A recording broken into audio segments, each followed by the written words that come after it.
One Health Super Speciality Hospital, GST Road, Vandalore. புதிய கிளாம்பாக்கம் பேருந்து நிலையத்தின் எதிரில். தொடர்புக்கு 0944502558.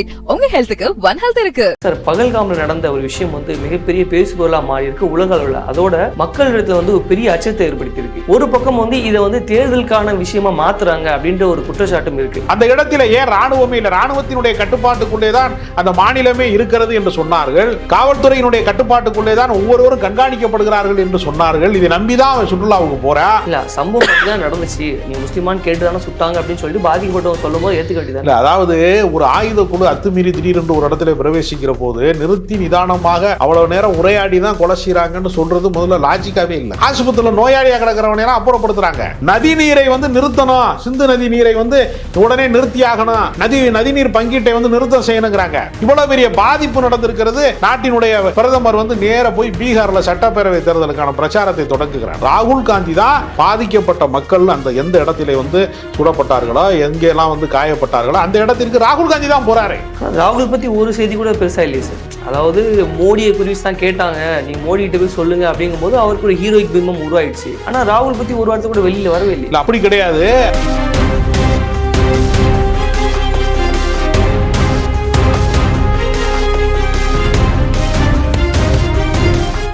Aga in Tamil has the highest viewership in India, USA, UK, Dubai, UAE, Saudi, Malaysia, Singapore, Norway, Sweden, Switzerland and Denmark. Join us and take your business to the world. ஆகாயம் தமிழ் நண்பர்களுக்கு அன்பு வணக்கம். நம்முடன் அரசியல் விமர்சகர் திரு ராஜகம்பீரன் அவர்கள் இணைந்திருக்கிறார்கள். வணக்கம் சார். வணக்கம். எப்படி இருக்கீங்க? நல்லா இருக்கு சார். பகல்காம்ல நடந்த ஒரு விஷயம் மிகப்பெரிய பேசுபொருளா மாறி இருக்கு உலக அளவில். அதோட மக்களிடத்துல ஒரு பெரிய அச்சத்தை ஏற்படுத்தி இருக்கு. இரண்டு சமூகங்களுக்கு இடையான பிரச்சனையும் மாறுறதுக்கான வாய்ப்புகள் அதிகமா இருக்கு அப்படின்னு சொல்றாங்க. ஆனா ஒரு பக்கம் இதை தேர்தலுக்கான விஷயமா மாத்துறாங்க அப்படின்ற ஒரு குற்றச்சாட்டும் இருக்கு. காஷ்மீரிலே அமைதி திரும்பி விட்டது, காஷ்மீரிலே தீவிரவாதம் ஒழிக்கப்பட்டு விட்டது, காஷ்மீரிலே பயங்கரவாதம் இல்லாமல் செய்து விட்டது. எப்படி இல்லாமல் செய்தீர்கள்? 370 சிறப்பு அதிகாரத்தை இல்லாமல் செய்ததன் மூலமாக நாங்கள் பயங்கரவாதத்தை ஒழித்து விட்டோம் என்று சொன்னார். பணமதிப்பு நீக்கத்தை அறிவித்த போது 8:30 மணிக்கு திடீரென்று இரவிலே தோன்றி இந்தியாவினுடைய தலைமை அமைச்சர் பிரதமர் பேசுகிற போது எதற்காக நீங்கள் இதை கொண்டு வருகிறீர்கள் சொல்லுகிற போதே தீவிரவாதிகளை ஒழிக்கிறதுக்காகத்தான், நாங்கள் தீவிரவாதத்தை ஒழிக்கிறதுக்காகத்தான் இந்த பணத்தை எல்லாம் நாங்கள் கொண்டு வர்றோம், புதிய இதை நாங்கள் கொண்டு வரோம், பணமதிப்பு நீக்கம் உருவாக்கப்பட்டதற்கு பின்னணியில் இதுதான் இருக்கு அப்படி சொன்னாங்க. அப்போ அவங்க எல்லா கருத்தையுமே என்ன சொல்றாங்கன்னா, நாங்கள் தீவிரவாதத்தை ஒழிச்சிட்டோம்னு சொல்றாங்க. இதை நம்பிக்கொண்டு கர்நாடகால இருந்து, கேரளால இருந்து, தமிழ்நாட்டில இருந்து, பல்வேறு மாநிலங்களில் இருந்து சுற்றுலா பயணிகள் இந்தியாவினுடைய சுவிட்சர்லாந்து என்று வர்ணிக்கப்படுகிற அந்த பகல்காமிலே போய், அந்த புல்வெளியிலே, அந்த பிரதேசத்திலே போய், அந்த பனி படர்ந்த பிரதேசத்திலே போய், நம்ம புதிதாக திருமணமானவங்கள இருந்து, ஹனிமூனுக்கு போறவங்கள இருந்து என்ஜாய் பண்ணணும்ட்டு போய் அந்த பகுதியை சுற்றுலா பயணிகள்லாம் விரும்பி அந்த இடத்துக்கு போறான். அந்த இடத்திலே ஆயுதம் தாங்கிய குழுக்களாக இருக்கக்கூடியவர்கள் எப்படி அத்துமீறி பிரவேசித்தார்கள்? அந்த இடத்துல ஏன் ராணுவமே இல்லை, ராணுவத்தினுடைய கட்டுப்பாட்டுக்குள்ளே தான் அந்த மாநிலமே இருக்கிறது என்று சொன்னார்கள். காவல்துறையினுடைய கட்டுப்பாட்டுக்குள்ளே தான் ஒவ்வொருவரும் கண்காணிக்கப்படுகிறார்கள் என்று சொன்னார்கள். இதை நம்பிதான் அவன் சுற்றுலாவுக்கு போறான். அங்கு போனா ஆயுதம் தாங்கிய குழுக்களிடத்திலே மாட்டிக்கொண்டு இவ்வளவு பேர், ஒரு 26 பேர் சுட்டு படுகொலை செய்யப்படுகிறார்கள். அதை தடுத்தவர்களும் படுகொலை செய்யப்பட்டார்கள். அதில் இஸ்லாமியர்களும் 2 பேர் செய்யப்பட்டார்கள் என்றெல்லாம் வருகிற போது இந்த பாதுகாப்பு குறைபாட்டுக்கு யார் பொறுப்பேற்றுக் கொள்வது? சில தினங்களுக்கு முன்புதான் அங்கு போய் ஒரு ஆலோசனை கூட்டத்தை நடத்தி இருக்கிறார் அமித்ஷா. அப்ப இப்பொழுது கூட சவுதி அரேபியாவிற்கு அவர் பயணம் போகிற போது ஏன் இது நடந்தது? இப்படி நடக்க வேண்டிய அவசியம் என்ன இருக்கிறது? ஏனென்றால் ஏற்கனவே 2019 புல்வாமா தாக்குதலுக்கு இதே போன்ற ஒரு தேசபக்த ஒரு மிகப்பெரிய எழுச்சியை இவர்கள் உருவாக்கினார்கள். அதன் மூலமாகத்தான் அவருடைய ஆட்சி வீழ்ந்து விடாமல் இருப்பதற்கான அந்த பலவீனத்தை சரி கட்டுவதற்கு முயற்சி செய்தார்கள். ஆனால் சத்யபால் மாலிக் என்று சொல்லக்கூடிய காஷ்மீரினுடைய கவர்னரே சொன்னாரே, அங்கு புல்வாமா தாக்குதலில் ராணுவ வீரர்கள் கொல்லப்பட்டதற்கு இந்த இந்திய அரசு எடுத்த முடிவுதான் காரணம்னு அவர் சொன்னார்.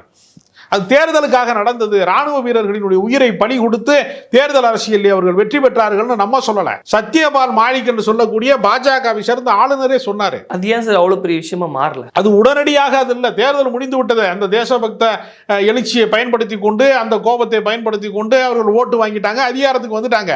அவர் மிக நீண்ட காலம் அந்த கட்சியோட முரண்பாடு, அவர் அந்த கட்சிக்காரர் தான், அந்த கட்சியோட முரண்பாடு வந்த காலகட்டத்தில் தான் அவர் மாற்று கருத்தை சொல்றாரு. மாற்று கருத்தை சொல்லுகிற போது அந்த ராணுவ வீரர்களுடைய கதை முடிந்து விட்டது. அப்ப இவருடைய நோக்கம் என்னவாக இருக்கிறது? இது தேர்தல் அரசியலுக்காக செய்யப்படுகிறதா என்கிற சந்தேகத்தை புல்வாமா தாக்குதலின் மூலமாக எங்களுக்கு ஒரு சந்தேகம் இருக்கிறது என்று பல பேர் இப்போதும் கேள்வி எழுப்புறாங்க.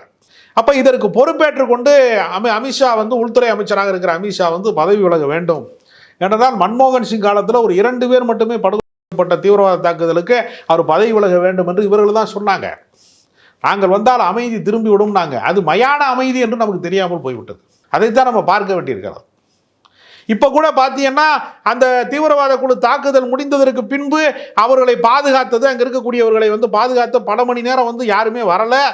அங்கே இருக்கக்கூடிய உள்ளூர் மக்களாக இருக்கக்கூடிய அந்த இஸ்லாமியர்கள் தான் அவர்களை தங்க வைத்து அவர்களுக்கு முதல் உதவி செய்து மருத்துவ உதவி செய்து அவர்களை வந்து அந்த அவரவர் இடத்திற்கு கொண்டு போய் சேர்ப்பதற்கு அவங்க தான் உதவி செய்தார்கள் என்று பாதிக்கப்பட்டவர்கள் சொல்கிறாங்க. நீ இந்துவா, நீ என்ன மதத்தை சேர்ந்தவன் என்று கேட்டு கொலை செய்தார்கள் என்று நீங்கள் சொல்லுங்கள் என்று செய்தி நிறுவனங்கிட்ட பல கட்டாயப்படுத்தி சொல்ல சொன்னதாக அங்கே இருக்கக்கூடிய பாஜகவினுடைய தலைவர்கள் சொல்ல சொன்னதாக. இல்லை, சம்பவம் தான் நடந்துச்சு, நீ முஸ்லிமான்னு கேட்டு தானே சுட்டாங்க அப்படின்னு சொல்லிட்டு பாதிக்கப்பட்டவங்க சொல்லும் போது ஏற்றுக்க வேண்டியது. இல்லை, அதாவது ஒரு ஆயுத குழு அத்துமீறி திடீரென்று ஒரு இடத்துல பிரவேசிக்கிற போது நிறுத்தி நிதானமாக அவ்வளவு நேரம் உரையாடி தான் கொலை செய்கிறாங்கன்னு சொல்றது முதல்ல லாஜிக்காவே இல்லை.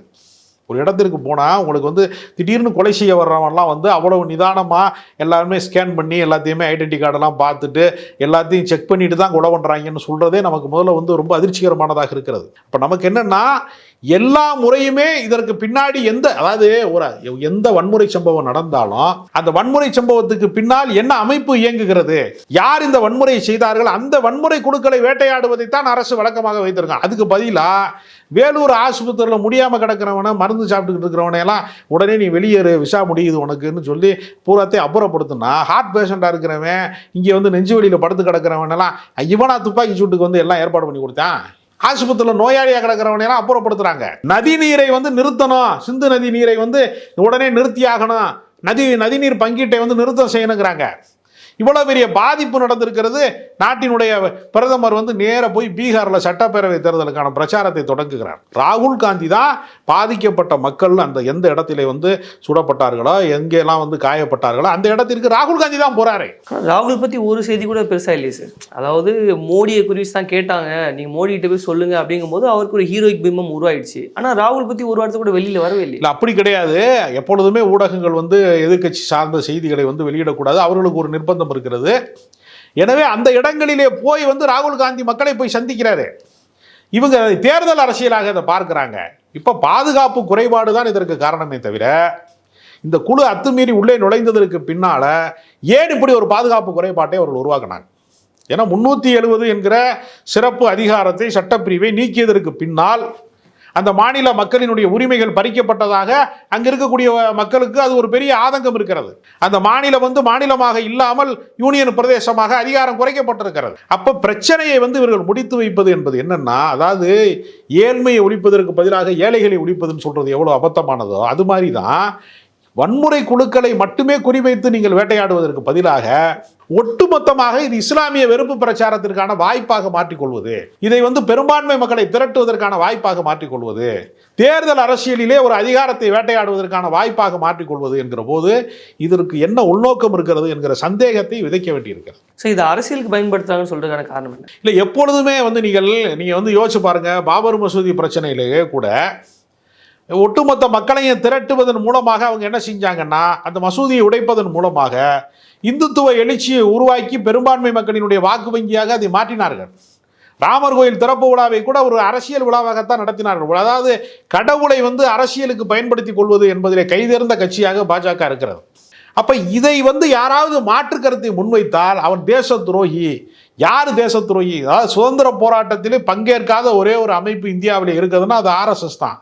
பல உயிர் தியாகங்களை செய்தவர்கள் யார் அப்படின்னு பார்த்தீங்கன்னா, வரலாற்றிலே வந்து தங்கள் சமூகத்தினுடைய எத்தனை விழுக்காடு இருக்கிறார்களோ அதை விட 3 மடங்கு அதிகமான தியாகங்களை செய்தவர்கள் சிறுபான்மை மக்கள் தான். ஏன்னா முகலாயர்கள்ட்ட தான் ஆட்சி இருந்தது, அதைத்தான் பிரிட்டிஷ்காரன் வந்து கைப்பற்றிருக்கான். அப்போ பிரிட்டிஷ்காரனுக்கும் முகலாயர்கள் என்று சொல்லக்கூடிய அதனுடைய வம்சாவளியாக இருக்கக்கூடியவர்களுக்கும் அங்கே இருக்கக்கூடிய இஸ்லாமியர்களுக்கு தான் நீண்ட பகையாக இருந்தது. பின்னால் சுதந்திர போராட்டமாக மாறிய போது அதிகமான உயிர் தியாகத்தை செய்தவர்கள் என்கிற கணக்கே சிறுபான்மை மக்களுக்கு தான் பொருத்தமானதாக இருக்க முடியும். அதில் பங்கேற்காமலே அங்கே இருக்கக்கூடிய பிரிட்டிஷ் மகாராணியை வாழ்த்து பாடிவிட்டு உங்கள் ஆட்சிக்கு நான் உறுதுணையாக இருப்பேன் என்று சொல்லிவிட்டு அந்த ஆட்சியை ஆதரித்தவர்கள்லாம் தேசபக்தர்களாக மாறிவிட்டார்கள். அவங்கெல்லாம் தேசபக்தியை பற்றி உண்மையிலேயே உயிர் தியாகம் செய்தவர்கள் திப்பு சுல்தானுடைய பரம்பரையாக இருக்கிறவர்கள், ஹைதர் அலியினுடைய பரம்பரையாக இருக்கிறவர்கள், மருதுபாண்டியர்களினுடைய வம்சமாக இருக்கிறவர்கள், வேலு நாச்சியாரின் தொடர்ச்சியாக இருக்கிறவர்களுக்கு அவன் பாடம் எடுக்கிறான் தேசபக்தியை பற்றி. அப்போ இதில் அரசியல் இல்லாமல் எப்படி இருக்கும்? இந்த உயிர் பறி போனதற்கு இப்போ நான் என்ன கேட்குறேன், 26 பேர் சாமானிய மக்கள், அவர்கள் யாராவது அமைச்சர்களாக இருந்தாலோ அதிகாரமிக்க பதவியில் இருக்கிறவர்களாக இருந்தார்களோ இதை எப்படி எளிதாக எடுத்துக்கொள்வார்களா என்ற ஒரு கேள்வி இருக்கிறது. அதனால் அதற்கு தக்க பதிலடி தரப்படும் என்று சொல்லுகிறார்கள். அதற்கு நேர் விரோதமாக எந்த அமைப்பும் இது வரைக்கும் பொறுப்பேற்றுக் கொள்ளவே இல்லை. இப்போ உளவுத்துறையினுடைய தோல்வியாக இது இருக்கிறது. எந்த அமைப்பு இதை செய்தார்கள் என்பதையாவது அறிவிக்கணும்ல. திடீரென்று சில போட்டோக்களை வெளியிடுகிறார்கள். அது சம்பந்தப்பட்ட குற்றவாளிகள் தான் என்பதை உறுதிப்படுத்துவதற்கான என்ன லாஜிக் இருக்கிறது என்று பல பேருக்கு தெரியவே இல்லை. எனவே இது எதை நோக்கி போகிறது? இது தேர்தல் அரசியலுக்கான நாடகமாக இருந்துவிடக்கூடாது என்றுதான் நம்ம நினைக்கிறோம். ஆனால் கடந்த காலங்களிலே தேர்தல் அரசியலுக்கான நாடகமாக இது இருந்திருக்கு என்கிற காரணத்தினால இந்த உயிர் பலி என்பதை இவர்கள் எதிர்காலத்திலே நிகழவே நிகழாது என்று உத்தரவாதம் கொடுத்தாங்க. இல்லைன்னா தமிழ்நாட்டிலேருந்து எதுக்கு போகிறான் டூர் போகிறாங்க காஷ்மீருக்கு, எதுக்கு கேரளாவிலேருந்து போகிறான், இங்கே இருக்கக்கூடிய தென்னிந்தியாவில் இருக்கக்கூடியவர்கள், தென் மாநிலங்களில் இருக்கக்கூடியவர்கள்லாம் எதற்காக அங்கே போக போகிறாங்க? பல பேர் சங்கியெல்லாம் சொன்னால் இனிமேல் காஷ்மீரில் யார் வேண்டுமானாலும் நிலம் வாங்கலாம், 370 நீக்கியதன் வழியாக யார் வேண்டுமானாலும் நிலம் வாங்கலாம். நிலம் வாங்குவதை பற்றி பேசினார்கள். கொஞ்ச நேரம் போய் சுற்றுலா போயிட்டு திரும்ப முடியலையே. உங்கள் ஆட்சி தானே இருக்குது 11 வருடமாக. இப்போ பாதுகாப்பை உறுதி செய்ய வேண்டிய, இப்போ இதற்கும் ஜவஹர்லால் நேரு தான் காரணம் சொல்ல போறீங்களா? இதுக்கும் இந்திரா காந்தியை காரணம் சொல்ல போறீங்களா? இல்லை இதுக்கும் ராஜீவ்காந்தி தான் காரணம் சொல்ல போறீங்களா? உங்கள் ஆட்சியில் இது நடந்திருக்கிறது, இந்த அவலம் நடந்திருக்கிறது. இப்போ இது யார் பொறுப்பேற்பது? பாஜகவினுடைய ஒன்றிய அரசு தானே பொறுப்பேற்கணும். அதை விட்டுட்டு பாகிஸ்தான் தான் காரணம்னு சொல்றீங்க. ரைட்டு, பாகிஸ்தான் காரணம்னா சம்மந்தப்பட்ட நடவடிக்கை என்ன? நாங்கள் சும்மா விட மாட்டோம். இதே டைலாக் தான் நீங்கள் பேசுறீங்க. சும்மா விட்டதனுடைய விளைவு தானே அவன் உள்ள வந்து சொல்றான். சார், மிக கடுமையான நடவடிக்கைலாம் எடுத்திருக்காங்க. உதாரணத்துக்கு அந்த சம்மந்தப்பட்டவன் சொல்லக்கூடிய, அந்த சம்பவத்தில் சம்பந்தப்பட்டவன் சொல்லக்கூடிய அவர் வீட்டில் வச்சு தகர்த்ததுக்காக செய்தி பார்க்குறோம். அப்புறம் சிந்து நதியிலேருந்து தண்ணி இறக்க மாட்டோம்னு சொல்கிறது, இது மாதிரி நிறைய விஷயங்கள் எடுத்திருக்காங்க, அதிரடியாக இறக்கிருக்காங்கல்ல. அதாவது மூட்டை பூச்சிக்கு பயந்து வீட்டை கொடுத்துறதுன்னு சொல்லுவாங்க. சம்பந்தப்பட்ட ஆள் யாரோ அவர்கள் மீது நடவடிக்கை எடுப்பதற்கு பதிலாக நான் குறிப்பிட்டு சொன்னது மாதிரி இந்த ஆஸ்பத்திரியில் படுத்து கிடக்கிறவங்க, இந்தியாவுக்கு விசா வாங்கிட்டு மருத்துவமனையில் இருதய நோய்க்காக இருக்கிறவனையெல்லாம் வெளியேற்றுறதன் மூலமாக பாதுகாப்பை உறுதி செய்யணும்னு சொல்கிறாங்க இல்லையா?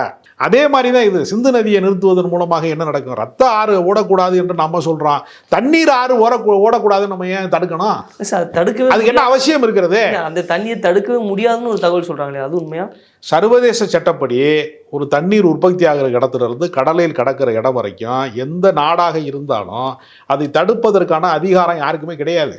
அதுதான் சர்வதேச நதிநீர் சட்டம். இவங்க என்ன நினைக்கிறாங்கன்னா, இந்த பகையின் மூலமாக, இப்படி சொல்வதன் மூலமாக ஒரு அரசியலை நம்ம செஞ்சிடலாம். எல்லாத்தையும் தூக்கி நீ எதிரியின் மீது பலியை போடுறது சரி. அப்ப பொறுப்பேற்றுக் கொள்வதற்கு யாரோ எப்பயாவது ஒரு முறை ஒரு விபத்து நடக்கிறது, ரயில் விபத்து நடக்கிறது, அதுக்கு பொறுப்பேற்றுக் கொண்டு இந்தியாவினுடைய ரயில்வே அமைச்சர் ராஜினாமா செய்திருக்கிற வரலாறு நமக்கு இருக்கிறது. அப்ப அவரா ரயிலை ஓட்டுனாரு, இன்ஜினை ஓட்டுனாரு, ரயில்வே அமைச்சராக ஓட்டினாரு, அவருடைய நிர்வாகத்துக்கு கீழே ஒரு தவறு நடக்கு. இப்போ நான் என்ன கேட்குறேன், அவங்கள விடுங்க, மீடியாக்களே அதான் சார் தொடர்ந்து செய்தி. நான் என்ன கேட்குறேன்னா, காஷ்மீரில் நடந்த வன்முறைக்கு பாகிஸ்தானை பொறுப்பேற்றுக் கொள்ள சொல்கிறாங்க. நம்ம ஆளுகிற அரசு தான் பாதுகாக்க தவறி விட்டது நம்ம சொல்கிறோம். அவங்க பாகிஸ்தானை பொறுப்பேற்றுக்கணும். அவன் என்ன சொல்கிறான், பாகிஸ்தான்காரன் அங்கே இருந்துக்கிட்டு உள்துறை அமைச்சராக இருக்கிறவங்க எல்லாம், அடைச்சா உங்கள் ஊரில் நடக்கிற எல்லா கலவரத்துக்கும் எங்களை ஏண்டா இருக்கிறீங்கன்னு கேட்குறான்.